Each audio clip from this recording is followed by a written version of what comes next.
Hey guys, welcome to today's session of Google Author Talks. My name is Ben Chu. I'm here to introduce a dear friend of mine whom I've known for the last 15 years. It's been really wonderful seeing his life's journey unfold over the last decade. He'll be talking about something that's pretty close and dear to my heart as a guy with a kid, another kid on the way, and my wife, and just balancing the demands of family versus my spiritual passions and hobbies and work, of course, has always been a struggle, and I feel like that's fairly common here at Google.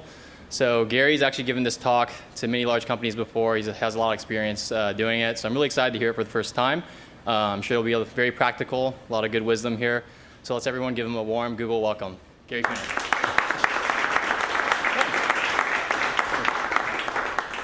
Thank you. It's really my pleasure to be here. It's my first time on the Google campus, so it was really quite a treat to see everybody playing volleyball. And when I started at AT&T, you didn't play volleyball at AT&T. You just came to work and that was it, boom, done. The reason I'm here, listen, I'm not a psychiatrist and I'm not a psychologist and I'm not going to talk about rainbows, unicorns, and lollipops. What I am is a business guy. And I started from the ground up and I was hungry. I thought net worth was the secret to life worth. And I worked really hard for it. But I made some very critical mistakes along the way. And those mistakes cost me in my personal life. And the reason I'm here, it's my passion now to share that story with others, because my goal is to have everybody have the greatest life they can have. I mean, I want to maximize joy and contentment in everybody's life, and I want to share with you how I figured it out. And I was just so thankful I figured it out before it was too late, because some people don't. To me, it didn't make sense to have to love either your work life or love your home life. I wanted to love my whole life. So I figured out, for me, what the top ways are to drive happiness and to be happy, because I believe that this equation is really the other way around. I believe it's personal well-being that drives professional well-being. I lived that myself. When I started to focus, when I was focusing on the professional well-being, yeah, I was kicking it. Money was coming in, everything you would ever want, I had. The problem was, when I got home, what you want there, I didn't have. It cost me. So I said, I got to fix this. So I focused on personal well-being, and what I learned was this. The happier you are in your life, the better you are in every other aspect of your life, and that includes work. I was a smarter entrepreneur. I worked better. I was happier. I had more fun. I was more successful.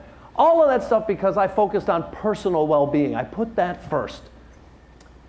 We have the capability. The other thing that our minds have evolved into is allowing us to have the capability to synthesize happiness in our minds. And this comes out of Harvard University.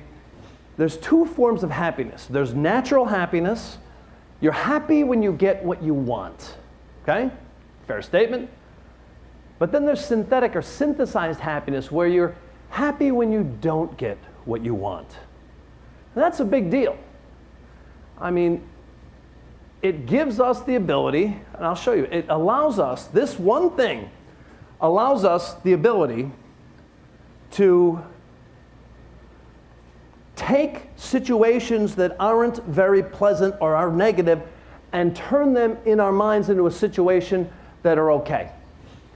I'll give you an example. Another study, I think it was out of Villanova, where they looked at an individual who won a $200 million lottery and an individual who became a paraplegic.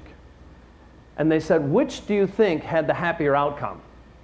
Well, it's pretty obvious. You might say, well, of course, the lottery winner. But the truth be told, at the end of 12 months, they went and measured the happiness of each one. There was absolutely no statistical difference in the happiness between the paraplegic or the lottery winner. None.